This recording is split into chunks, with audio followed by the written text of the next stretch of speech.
So omuvumbuzi omukenkufu Julius Nyanzi kwebyo byayogera abamu ne mugamba bannange kino kisoboka n'omukulembeze olaba yamugamba kisoboka kino osobola okukamula emmwanyi nogijjamu oyiro kisebo mukama wange kisoboka naye ng'emmwanyi bajjajjaffe bagirima emyaka n'emyaka nga tewali yali alowoozezza n'akamula oyiro mu kalitunsi era ebyo twabirabanga magiki nga byakatandika naye kati naffe tuzze tubigoberera gwe lwaki tobigoberera n'omwana wo kati n'obimuleetamu gw'oba oyagala okulaba omwana wo omuvumbuzi wandibadde onoonya kwaba abayize okuvumbula n'omuleeta oba omwana wo olaba ogamba yeepakula bikimuleeta ew'omukenkufu ayogereko naye abeere mmenta we kuba kyemmanyi tajja kugoba mwana n'omuzadde naye sobola okuba ate mutissa olugundi ng'eno ali mu kuvumbula kulala nga mumuliko ndeesa omwana wange nti baagambye omukenkufu wanji mu mikisenyi onsanze nkugeya ssebo kyekyo kyennyini naye era kyekyo tulina okwenyumiriza mu bye tulina ebyaffe ye musebo kubanga yes bakanigi njabba mboogerako naye kanigi owaffe ng'ali wano lwaki si gwe tuteeka ku mwanjo amina yesebo kizaamu amaanyi weewaawo era kisanyusa webale nnyo mwami Kisenyi weewaawo sebo era sebo njatwala omukisa guno okulamusa ku bonna abaliko abawuliriza akaboozi mwebale nnyo mwebalire ddala omukenkufu Nyanzi ali mu studio za Kaboozi twebaza bonna abatakoowa yesebo ne babeerako ne bawuliriza buli lunaku buli mwaka n'emyaka gyonna mukola kyamaanyi era mwenna mbalamusizaako nnyo baganda bange abasiraamu assalamu alaikum warahmatullahi taala wabarakatu kristaayo shalom ate mwenna mbalamusizaako nnyo mu biti byammwe omukenkufu Nyanzi Julius okuva mu Prof by Research yabeebaza era yabalamusaako mwebale kuwuliriza ekikulu tulina okwerwanako nga bwe twogera ebintu tebijjira ku mukeeka nothing comes on a silver plate ebintu tulina bikolerera ebintu bino tutuyanya ate mulina okubaamu n'ebigo naye tosigala ku ttaka situka tulina okukkiriza nti ebigo bijja kubeeramu bijja kubeeramu situka ove wansi gwe tokkiriza kusigala ku ttaka ne gwogwotya nga olaba bano aba boxing babaala naye bw'osigala ku ttaka nga bakuwangudde bagita technical knockout eba knockout naye ogenda okulaba ng'oli asituse ng'asituse ate ogenda okakkana ng'awangudde ndabyeko Tyson Fury ng'akola ekintu ekyo bamazemu kubona Usyk naye badde akikola ne bamukuba n'agweri naye n'agolokoka abantu bonna ne bamanya nti awedde naye ogenda okulaba ng'asituse nkuwulira n'ava wansi ate n'awangula n'afuuka world champion olwekyo kyakwiga kyamaanyi era simanyi oba abatuwuliriza balina bye bayiga mu bintu bino ebitwetoolodde nga oba abalabi b'omupiira ne babaako notisi ze bakola abalabi b'ebikonde abalabi b'empaka z'emmotoka Formula 1 n'ebirala byonna naye kitegeeza nti tutabaako kye tuyiga kitegeeza ate naffe tetujja kgenda mu maaso ezo ziba life lessons olina okukola life lessons kuba life lessons zezikuwa experience naawe ne zikumotivatinga n'okola ekyenjawulo n'otabeera wa bulijjo n'olwekyo ekyo kikulu nnyo ekyokulaba nga tuyigira ku bannaffe era mu mbeera eyo tugamba tutya abantu baffe ab'embaale olukuna luno tebatusuwa tugenda kulumba embaale mbaale nalo mbaale wiki namba yesebo badde baludde okutulaba ekyekiriyo embaale tugenda kubeera waawo mu mbaale nga tu exhibitinga trade fair trade fair tugenda kubeerawo mbaale n'olwekyo kyomusubwa trade fair mbaale tujja kubeerayo nnyo Prof by Research akozesa omukisa ogwo mu bantu baffe abo batwagala nnyo era babeerako nnyo wano ku Kaboozi nga bawuliriza badde batusuubiddwa emyaka gyonna badde n'ennyonta n'olwekyo tujja kubaayo nnyo kuvanga ennaku z'omwezi 14 lw'okuna luno kutuuka nga 23 wali embaale SS n'olwekyo mwami Kisenyi oyo olambise bulungi ensonga eyo yokulaba nti abantu tubaleka na trying out kibaita okuba ne curiosity omuntu ngali curious omuntu lwomulemesa okubaako ne kyazuula kitegeeza amaanyi ge ne potential oba obijjeewo oba obisibiddeyo nakunyumizaawe nabeeranga ku American Embassy abasajja abafirika nga babakiriza okuleeta abaana buli lwakutaano n'abazungu nabo baleeta abaana eri bazadde baabwe balabe gye bakolera ebintu bagikola batya batuuka mu office ne babeera nabo naye nga tuba tu displayinga nga tuyigiriza tusomesa kati ngono omanya abavudugavu abasinga bakolera mu USA bali mu police bali mu projects then abazungu be bali mu diplomacy mission ebyo diplomatic work naye nga bwe bajja ku table yemu omwana owomudugavu owomuzungu wasujja n'abaako kyayagala nga akikwatako akubuuza n'atatya kikwatako nga mama amubuuza do you like it you want it nga bula waliwo interaction support omwana agamba yes ogenda olaba omuzadde akikola ki ng'akigula then omwana akubuuza ebibuuzo bingi agala kiyiga kyajja kitabwe lwaki kifaanana bwe kiti birungi ki ebikirimu n'omusomesa ogenda kulaba nga bapikinze interest nga ne project bagikoze ne kati omwana w'omudugavu wajja amala akwata ku cupa oba akacupa engalo bakukubye mwana gwe toyonoona tokwata nako sijja kukuba ate yamukubye dda amuganja nja kukuba nga yamukubye dda kati okitegeeza omwana omuddugavu ng'atunula butunuzi tabuuza bamuoni ng'obutaddamu batagenda kuddamu kutambula naye sijja kuddamu kutambula nawe sijja kukomyawo wiiki ejja wano sijja kukomyawo oyine fujjo wemakula ani akugambye obikwateko nkuwulira omanye ebbeeyi yabyo oyagala kundeetera bizibu kati ng'olaba bambi omwana ali discouraged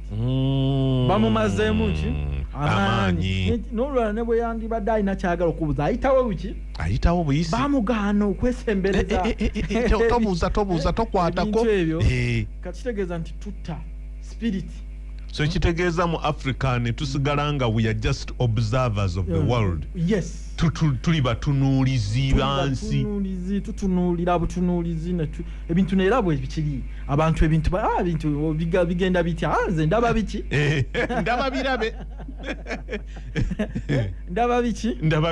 ndaba birabe n'olwekyo okubeera mu mbeera eyo kitegeeza nti opportunities nyingi zituyiseeko n'okumanya wamu ne confidence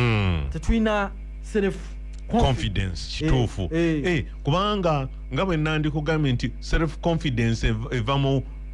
kutegeera nti wakikolako ne bwe kiba kyagaana osobola okukiddamu naye omufirika atya n'okwonoona omuteeka n'omugamba nti wano nyiga wano nagamba sokoleke tovaawo bigenda kwonooneka nti atalina confidence ayagala obeere nga omubeerako ate nga gwe omuwadde omulimu kubanga omuwadde omulimu akuyambeko naye ate gwe ogenda okakkana nga gwakoze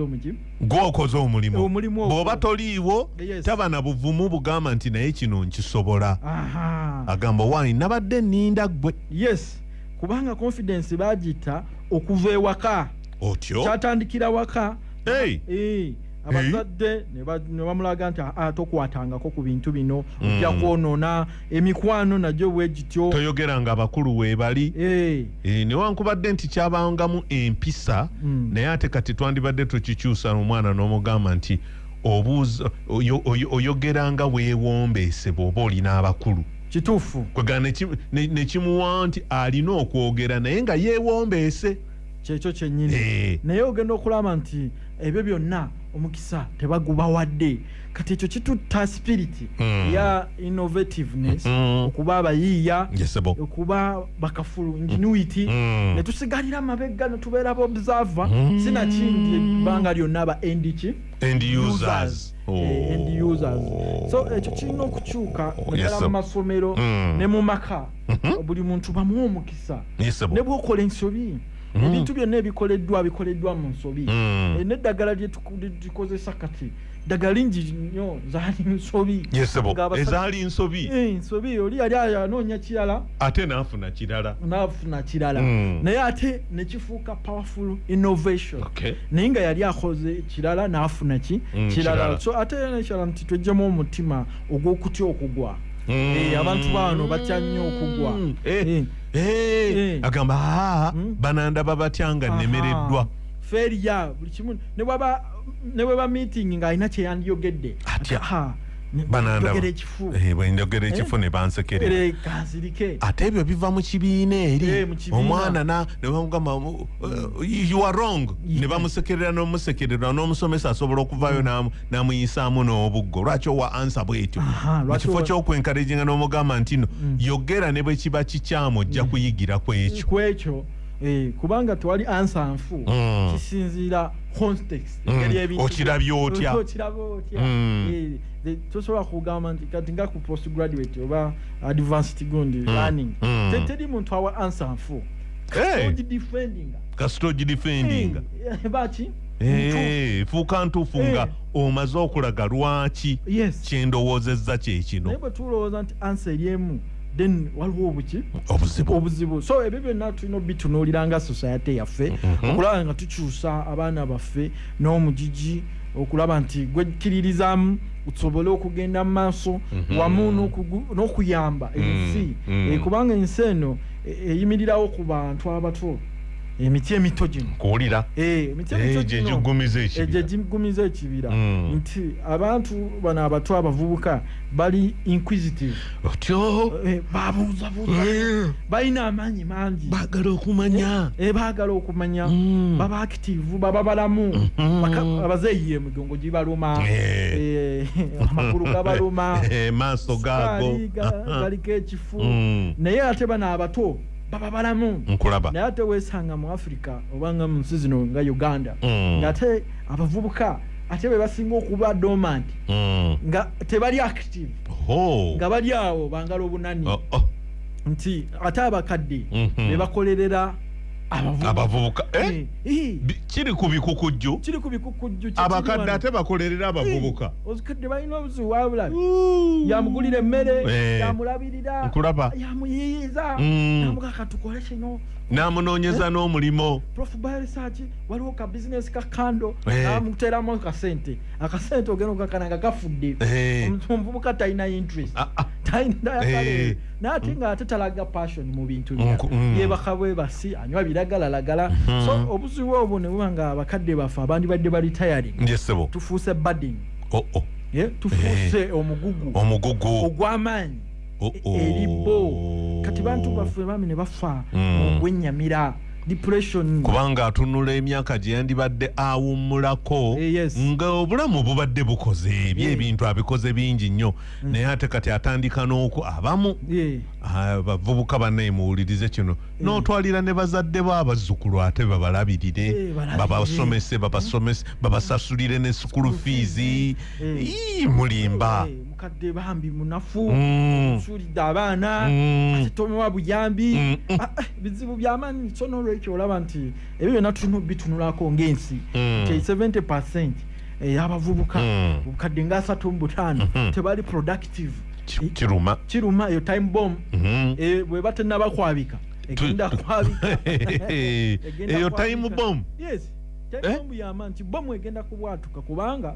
abavubuka be balina amaanyi nkuwulira katukola by'abazungu abavubuka be bali mu kutambuza ebintu wamma bano bazuka ba Bill Gates n'okulitayaringa balitayarinze batandise kuyita abaana baabwe nti owange mutabani jangu otuule wano nze ndabika njagala gendako ku holiday mu Hawaii ebyo ebyammwe ebyokutawaana nga ngolokoka mmeka kati ndabika mbikoze eki bivuddemu bano bonna ba Elon Musk bavubuka bali vibrant bali active naye nga tebakulira wano mu Africa tuzogamba nti abo bali balina emmere ya njawulo naye baava eno ebintu bye bakola kwekkiririzaamu confidence enkulu nnyo n'okujjako ekifu ku maaso abantu bano balina akandooya simonye yakatusiba batusiba akandooya oba ffe twesiba akandooya tetulaba abakulu bwe bawadde Maktoum wamma bamuwadde omudaali balaba mangu kati waliwo omugezi eyakirabye Maktoum yali wano mu January nankyalira kujjukira nze nkijjukira bulungi omukubo yalabye opportunity eyo kwe kulabira ewala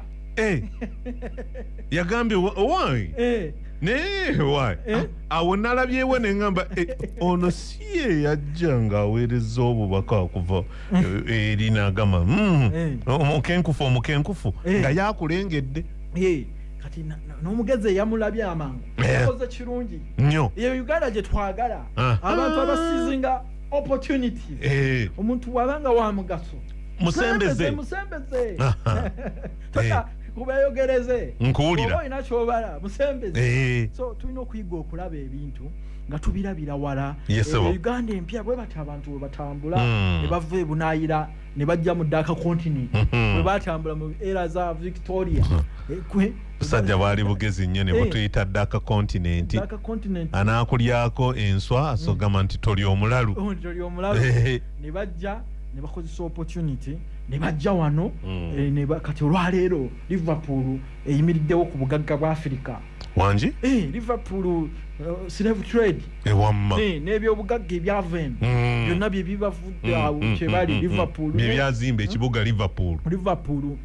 nyina US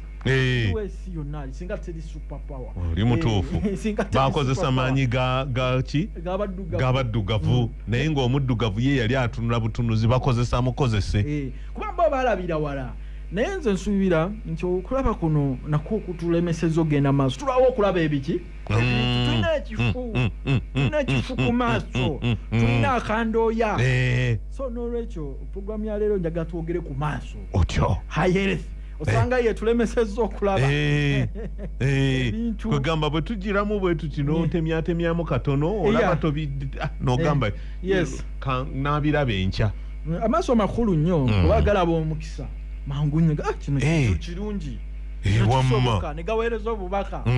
eri obwongo ekyomutawaana n'okiraba mangu n'okidduka n'ekirungi nkuwulira n'okiraba mangu obwongo buprocessinga ne bugamba engalo teeka mu nkola kyolabye ekyo gattagatta obeeko nekyokola naye amaaso gafunye ebizibu bingi nnyo kati mbadde ndaba red eyes conjunctivitis abadde asumbwa abantu naye nga bw'oba otunuulidde amaaso galina ebizibu bingi waliwo allergy mungi nnyo abantu amaaso gabasiiwa nabeerawo n'agatakula omwana omuto negamyuka negakola redness red eyes oba red ng'avudde ku allergy newabaawo arthritis ne arthritis autoimmune gundi bode immunity bwe reacting ennyo ng'eri active ofuna redness ya eye y'amaaso omubiri gutandika okukola ki okwerwanyisa kubanga allergy kati allergy bwayitirira omubiri nga gusindika abasirikale balabe ono kiki ekituuse ku maaso wano kigenda mu maaso then bolaba stroke naye ziba abantu amaaso kuba amaaso ne gakola ki bawo abalina ebizimba ku bwongo nabyo bireeta eye loss omuntu naaba nga vision loss nga takyalaba sukaali nga bwogambye babawo agakola kyenvu jaundice ekibumba kirina obuzibu kikola bulungi kirina obukyafu bungi maaso ne gakola kyenvu ate ensenke ziva ku ki ensenke nazo proteins zikwata mu maaso ate zikola particles mu maaso nkuwulira omuntu nga takyalaba bulungi ebyo natugenda bisomako waliwo abazimba amaaso nga balina thyroid disease dokoli ebyo ezimbi amaaso gikita Graves disease thyroxine bwayitirira nga tofunye iodine amala thyroxine nayitirira nga amaaso gagala tundukayo butungusi kati ago bonna batambula bazibidde nkuwulira tebalaba waliwo night blindness senkerete obutalaba kiro kapane zirugwamu n'embwa batomerezo ng'oli bagamba alaba naye talaba kiro Eh. atomera embwa ate baagala ovuga emmotoka Oh. denja ey'amaanyi nkuwulira then wabaawo ebisulo ebisulo ebisuna ekintu ekyo nkyebuuzaako ate fe nti simanya kino kisuze wano wansi ekyo kyakukaaba kino ekisuze wano waggulu ekyo kyakulaba birungi kino kyasimanya kikoze kitya ne tugattagatta ebisulo ebyo biva ku magnesium deficiency wankise bw'oba tolina magnesium mu mubiri ofuna eye twitches mu musaayi mu musaayi ne mu cells munadala nerves baagala nnyo magnesium naye nga kwe kisinga okuva abalina stress bw'oba oli stressed ebisulo ebyo bikusuna nnyo ng'olina stress nga mungi abakozesa ebiragalalagala abanywa sigala nkuwulira abanywa omwenge abanywa caffeine omungi nkuwulira sebo naye aleta twitches ebisulo nebikusuna n'owulira nga eriiso likankana oba wansi oba waggulu naye nga olwaleero katwogere ku maaso amamyufu kuba ge galiwo bino birala tujja byogerako mpolampola naye gano amaaso red eyes zitulumbye abantu abasinga ne batya naye kivudde ku global climate change ensi bwekyukakyuka mu mbeera y'obudde kiba n'endwadde ate ziddamu ne breaking out kyebayita new disease breakouts oba re-emergence or resurgence of diseases kati nga olaba ebbugumu eryabaddewo omwaka guno naddala wadde likyaliwo naye lyaliwo mu gwokubiri n'ogwokusatu n'ogwokuna gali lya mutawaana nnyo eryo ebbugumu lireeta enfuufu okweyongera naddala kati nga muzinsi zaffe zino ezikyakula enfuufu eyeeyongera ng'egenda mu maaso nkuwulira ng'ofuna alaje kyandibadde kirungi omuntu n'oyambala ku birawuli ne biba si byamaaso nga sirenzi olimba kitaasa enfuufu abamu tubadde tugamba nti munnanga ago gaba amasappe g'abagundi basereebu ebirawuli bino bitaasa waliwo tuzalina glasses ziyamba enfuufu eno obutagenda mu maaso kati bwegenda mu maaso ereeta kyebayita irritation omuntu n'awulira nga amaaso gatandika okumusiiwasiiwa kati enfuufu neekaza amaziga kati eriiso ne litandika okwekuuta ku kinyama eyelid oluvaawo nga limyuka kati ate bwe limyuka lizimba kye bayita inflammation eyo white eyo gye bayita white part ey'eriiso eyo kati olugira nga ezimba nga ofunamu infection bacteria oba virus ng'obulwadde butandikirawo ate buluma maaso amamyufu gakola ki galuma kulwakisookera ddala otambula ozibiriza oba tokyayagala kitangaala nkuwulira oba ne light sensitivity nga toyagala kitangaala ekyo vula abasinga baggalawo bafuna bi eyeshade bakondeze ku kitangaala ate oba otafuna kitangaala oyinza okugwa mu kinnya oyinza n'oggwa ekigo tomera ebintu oba tulaba bafuna okusiibwa ate okusiibwa okwo bwe bagatakula ate ne basaasaanya obulwadde bagatakula bubi ate olumala tebasanitizinga ngalo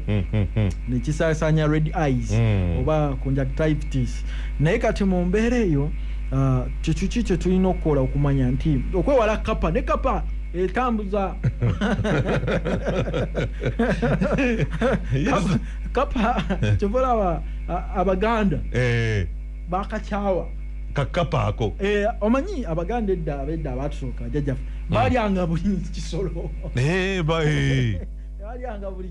buli kisolo nga balya bino balya birimu naye bwe batuuka ku kapa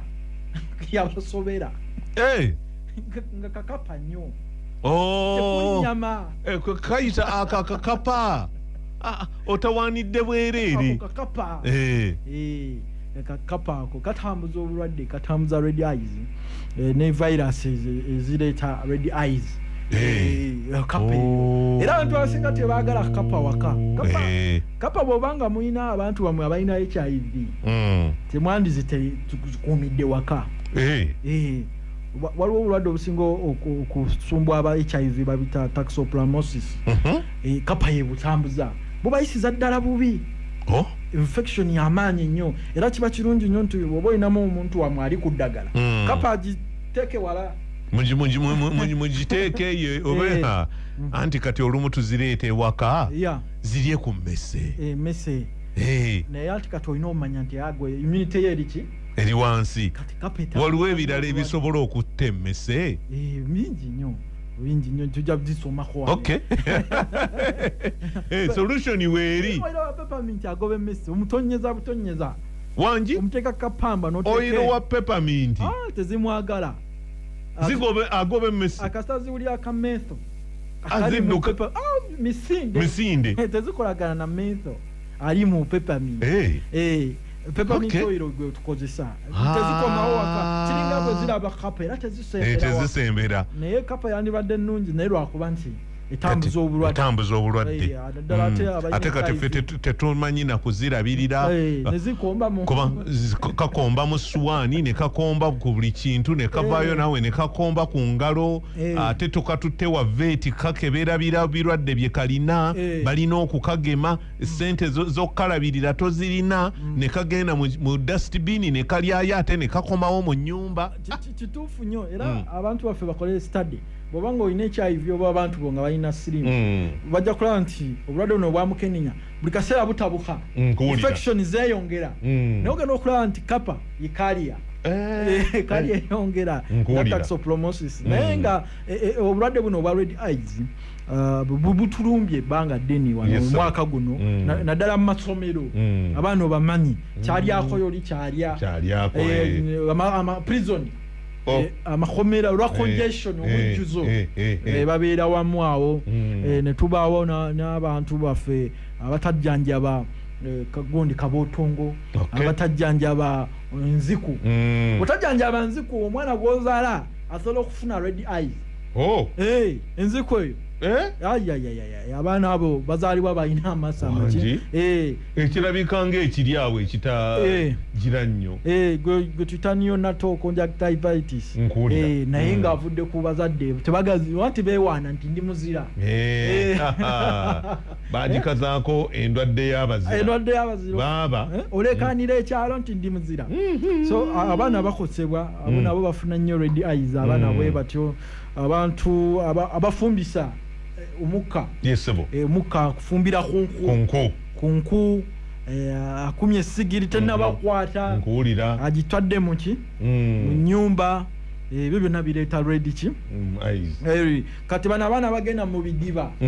ebidiba ebyo ne bawuge chlorine wa mtawana chlorine naye causing irritation omuntu nafuna red eyes ate red eyes bwe zijja ziri so discomforting omuntu agwebwako ki amaaso agakunya n'olwekyo bwe buzibu obubaddewo so ekireeta amabwa ku maaso nga omaze okufuna red eyes amabwa ago ne gagireeta more pain ne sensitivity ne ga-affectinga ne vision yo so mulimu chlorine ow'ebidiba aba chlorine bano ab'ebidiba nabagamba bakozesa ekisula ky'amagadi ne borax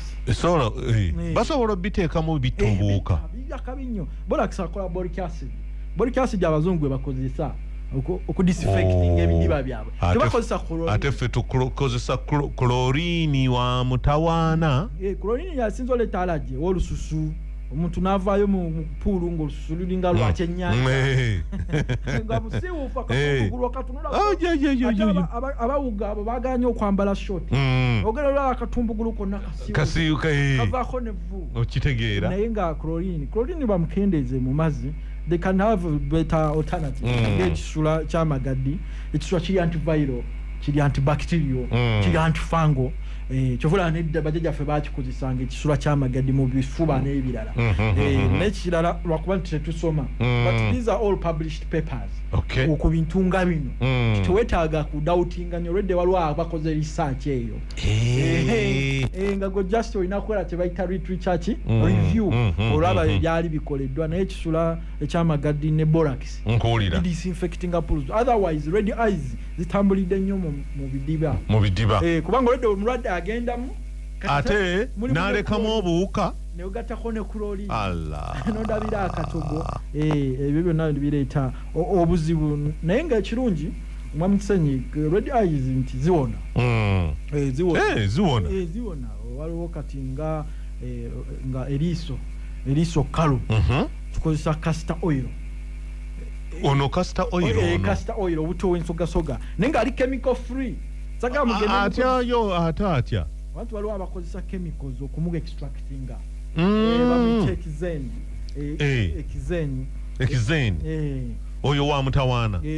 kati ono nfuna ntya atalina chemical kati waliwo ku castor oil gwe tupressinga bino obuuma abatera okujja mu sundowner gw'osooka n'osiigako ensogasoga bw'omala n'olyoka onyiga mu kuuma aziiza eriiso lino obutakala buli bwe likala nga tolina amaziga nkuwulira ofuna red eyes dry eyes kuba amanya amaziga gali lubricating waliwo ebintu abanga amaziga ye giriisi w'okuliiso waliwo obulwadde nga green disease waliwo kati abantu ababuyina nti liiso kkalu nalaba bano omukyala zalina bawe we yafa semwanga ati bamugamba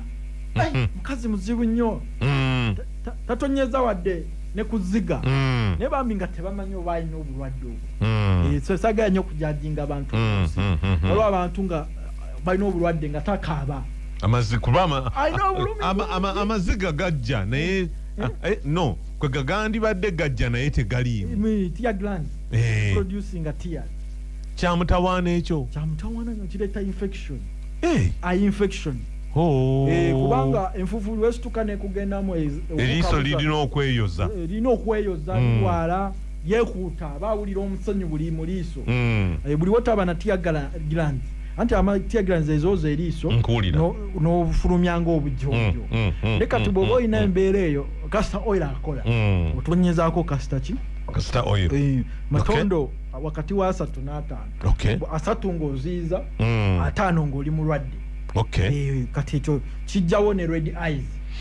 ate mu mbeera eno gye tulimu ya red eyes buli wengenda ntya katwongere okugiseetula n'omukenkufu Julius Nyanzi yessebo omwami Kisenyi neyanziza nnyo omukisa guno gunyongedde weewaawo ogugwanidde amiina kaera kantwala omukisa guno okulamusa kuba akatwegattako n'abo betuvudde nabo musawo yaffe eri ewedde mwebale kuwuliriza Kabozi mwebale kuwuliriza programu yaffe n'enganze ya Kalasama Yanzi omukenkufu Nyanzi Julius ali mu studio za Kabozi ng'era twogera ku bintu ebitusumbuwa mu society yaffe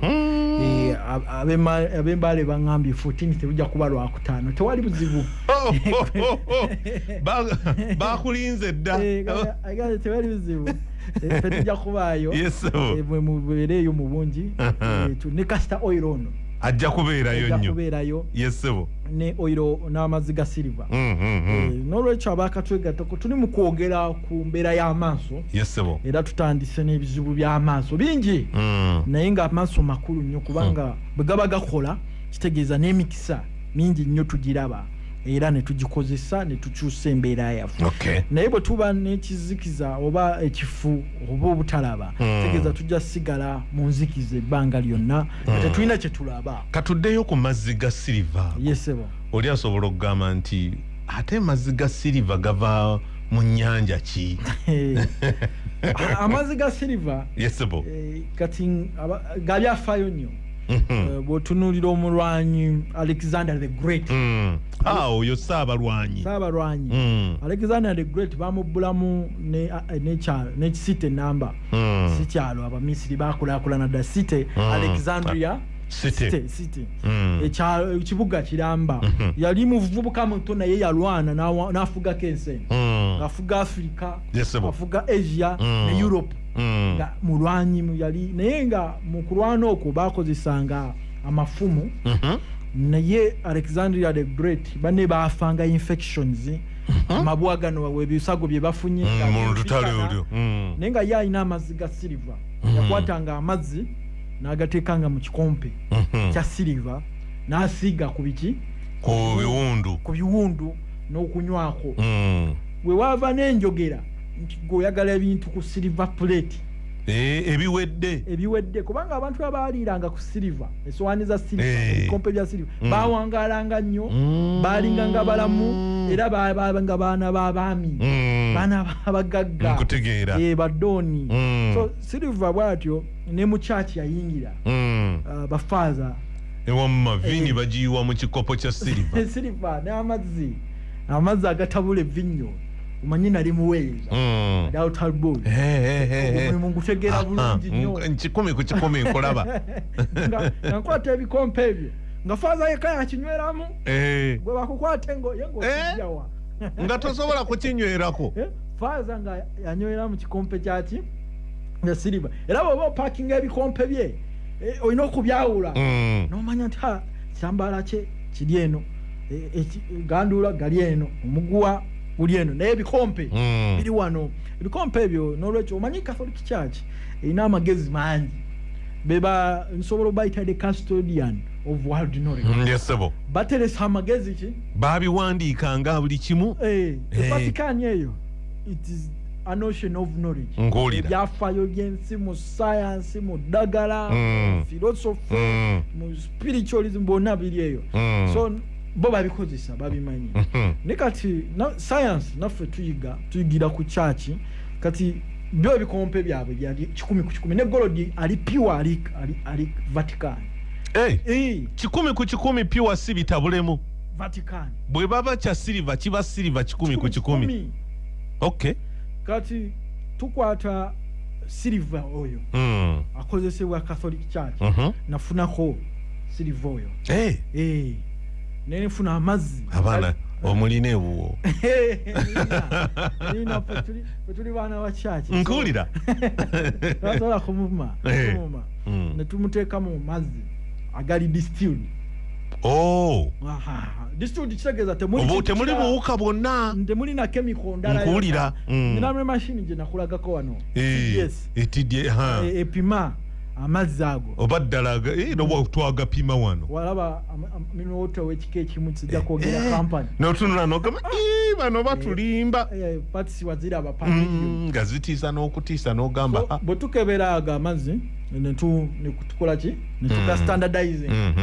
negakola silver yesebo gwe bayita bioki silver kati naye ate waliwo abakola colloidal silver kati colloidal ate mufo ky'okukozesa ebikompe bakwata silver nitrate kati ekitegeeza nze mbadde mbitabudde wali colloidal silver kati silver nitrate amuteeka mu mazzi ga taapu kati silver nitrate n'reactinga ne chlorine ne bikola obulwadde bwe bayita blue syndrome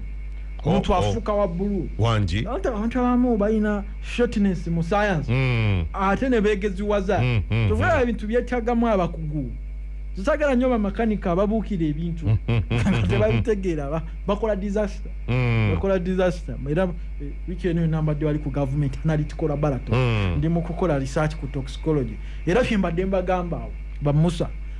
ekintu ekyo kyokuba n'abakugu buli discipline anti n'agenda aba periodic table ekyuse periodic table ekyuse ekinze gye nasoma ne ngikwata obukusu ekyuse kati oli kubikadde wangisebo nane ngamba musa ngamba ategeeza omuntu alina okuba ne refresher courses nageza okulaba elements ezeyongedde omu ezitaaliwo luli nyingi nnyo ne arrangement nangamba nti ipack wangi bakoze rearrangement ya periodic table si yenye ya Vavilov eno yakyuse ago mawulire nno gyendi mawulire gamaanyi bakinoonya sijja kuddamu kwewaana wano teza periodic table gimbuuze kati wano osimanya eno nalabe group kati ziri 17 feruli twasomanga group 7 nga kukoma ziri 17 17 kati mweyongeddemu 10 namba government analytical laboratory bagina anti kwe bakolera bakola analysis yesebo ne postmortem ekola research analysis nagezo ebintu nga bikoze eki bikyuse nkuwulira so n'olwekyo ebintu bikyuka era kati ne church yakiiga ni Catholic Church yasiba Galileo Galilei ne bawakana ne bagamba nti ono ayagala kutulimbalimba mbu ensi teri flat mbu neetooloovu kati waliwo na science bamuta Copernicus yagamba nti ensi yeyeetooloola omuki omusana kati nga Catholic Church egamba nedda omusana gwe gwetoloola ki ensi ensi kyova olaba gukeera ku makya ne gubeera eno ate ne gugwa eno kati ani aba atambudde si musana kati galiyo n'agamba ako nipakasi mutuufu ensi yeetoloola omuki omusana kati ne bamusiba bambi n'afiira mu kkomera naye kyaki yeetonda okuva olwo kyaki yegendereza nnyo era n'omugenzi archbishop gundi lwanga bwe namusanganga ng'akubuuza ku sayansi yayagalanga nnyo sayansi gawulirapo mutayo 30 minutes nemwogera wamma kwe kuyingiza ne mu kitabo kiri ye bakyakikuba ekitabo nempandiika articles nyina babuuza ngena buuza brother Dumba ndabe ku issue meka kati kwe bali omanyi bakikuira mu issue nja kubuuza naye nga ekikulu kiri nti embozi zino tuzibawa okulaga ebintu gye biva nkuwulira sebo Genesis tebigwa bugwi so ekyo bakiyita philosophy nkuwulira sebo mu church tukiyita ki philosophy the love of what knowledge era ekyo bala father bali highly respected basoma knowledge mungi nnyo basoma ebintu myaka 5 n'omubuuza kino n'omubuuza kiringa byonna ye awetadde nadde eri singa Uganda tufuna ba philosophers era olaba ekyo bala nti bye bakwatako bitinta bweba banking sentinel ogiraba nkulewulira bweba amasomero ogalaba wewo bwegaba amalwaliro nago ogalaba because they are philosophers kufumiitiriza kulowooza kati sister Justin Nsambya pharmacist agenda kumpeerezaayo omutwalo sister owulidde atera kujja nsandawon otomulaba nnyo atoyogera ku kyaki nkuwulira asanyuka nkuwulira temayo omutwalo gugenda kujja naye nga kyenjogerako ensi yaffe yeetagaba philosopher philosopher y'omuntu ayagala amagezi kati nga mwami Mtisenyi oli philosopher bannange oli philosopher kanyongera okusoma neme kuddamu kubaawo nga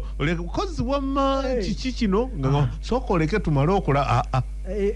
philosopher y'omuntu ayagala okusoma ennyo ayagala ebyamagezi n'abantu abalina ebyamagezi ate awo oba onkwatidde ddala awo tusobola n'okusulawo ne boogamba nti tewali kulya mmere ne ngamba kasita okumanya twongera kumanya so philosophy tumwetaaga tewetaaga genda mu seminaariyo okufuna okuyiga philosophy yesebo baba no bonna ba Plato tebaali si gye baayita badiscolides Hippocrates batajja beddagala bonna naye kati bino ebintu bye tulina okumanya n'olwekyo mu philosophy kiraga nti silver biosilver ati obuwuka naye mu science naye kiprovinga nkuwulira kati ekyovola nasa tambula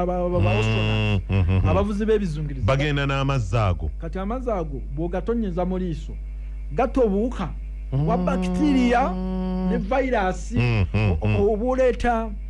red eyes nkuwulira sebo katolaba bw'ogenda mu medical world conventional medicine bo basooka kugira ate bacteria ne bakuwa antibiotics katoyinza ote okwesanga ng'ate virus yeyaleese awo oteeka ku maaso genda okulaba amaaso nga tegawona amaaso nga tegano kumbe ka virus ke kaalumbi kati awo tukozesa amazzi ga silver go gakuba bibiri actually gakuba pathogens 76 wangisebo 760 kati tuvula buli abafaaza abo olwabo basanga ku ndiri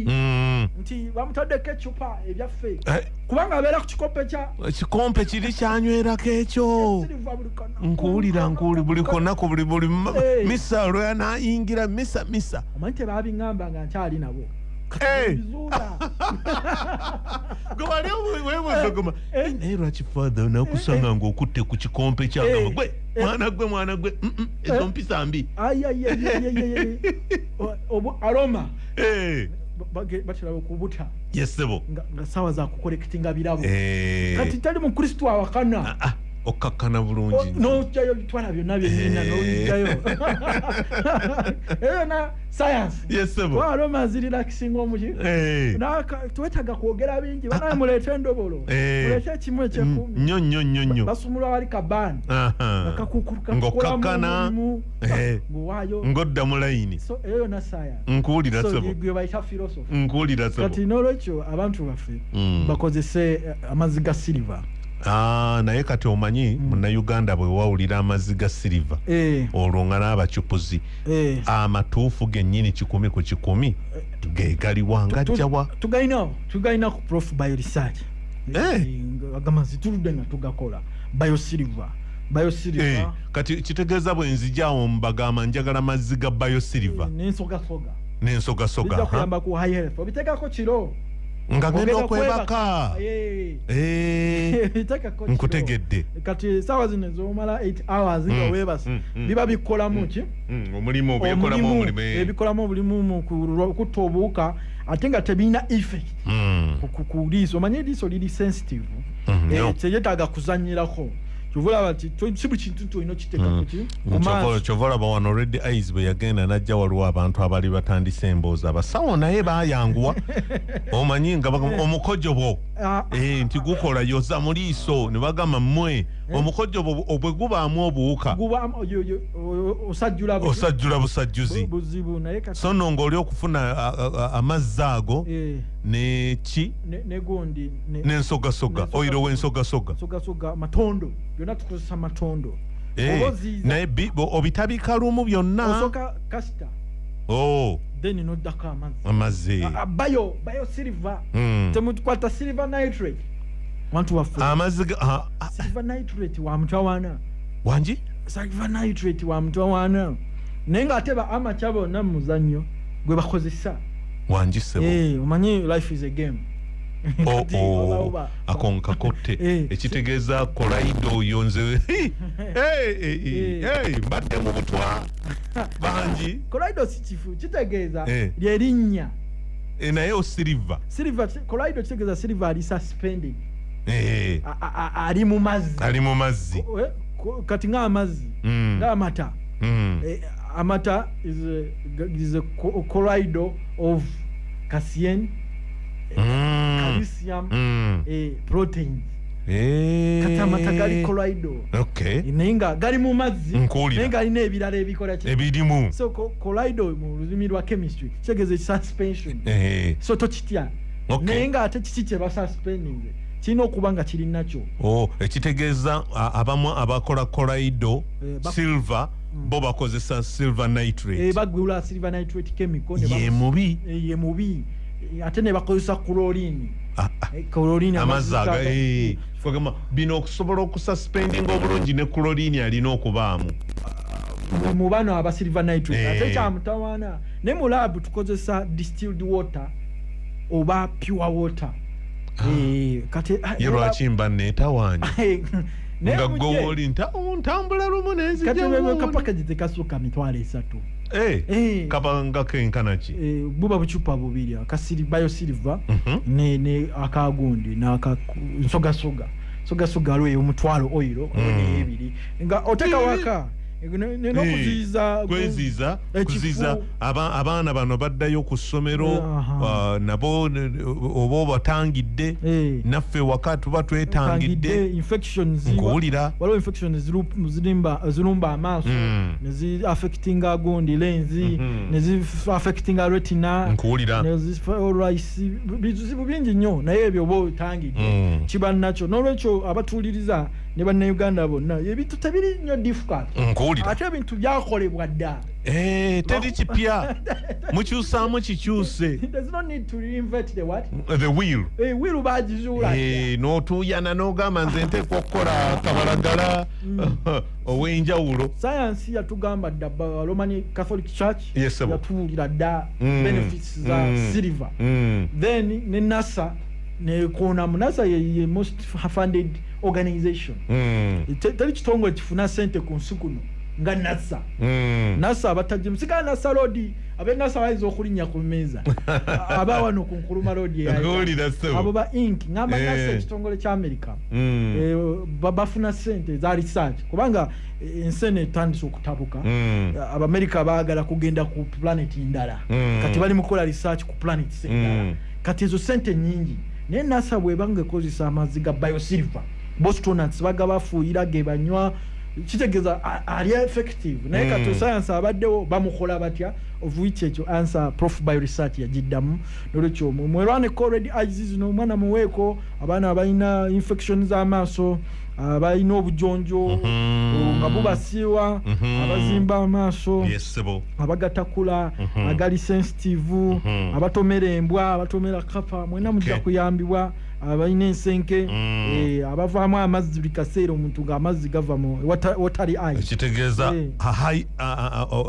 okuuma amaaso gaffe nga galaba bulungi ekyo kyekikolo kyekikulu eye pain waliwo abalumwa nga buli kaseera n'omutwe ne gumuluma abalina infections beetaaga ebintu ebyo kati ng'abalina enziku abalina syphilis batera nnyo okutambuza red eyes abalina glaucoma glaucoma pressure y'amaaso bonna red eyes zibalumba nnyo kuba baba ne inflammation nyingi abakozesa shampoo abakyala shampoo alina zi chemicals ate nayingira mu maaso shampoo atali nakyo kyova olaba nti bwakuyingira mu maaso amaaso gamyuka nomala wiiki nga amaaso yatandika okunywa omwenge kumbe bambi shampoo yamugenda mu maaso n'aleeta redine kati castor oil byakola n'abyozaamu ne wabaawo nicotine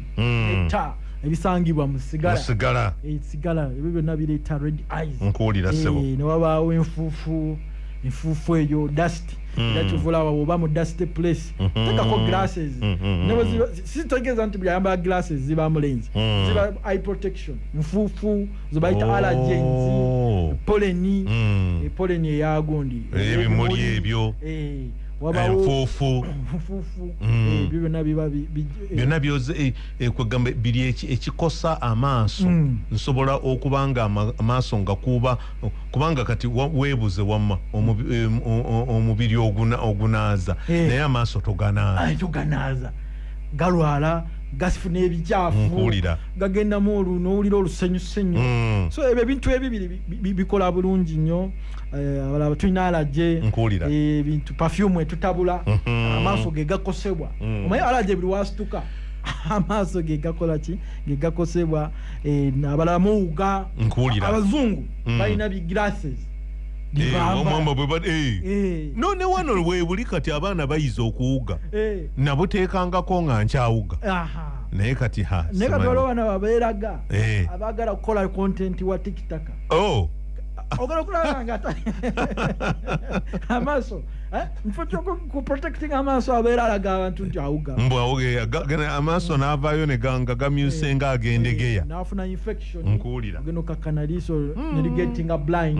n'afuna secondary blindness n'olwekyo ebyo byonna okubiziyiza prof by research kwikotolio wetusangibwa musobola okutunyonyaku 6 emu mukaaga 5 kanjiddemu eri 0702 06 emu mukaaga 5 ne MTN eri 0779 yesebo 51 9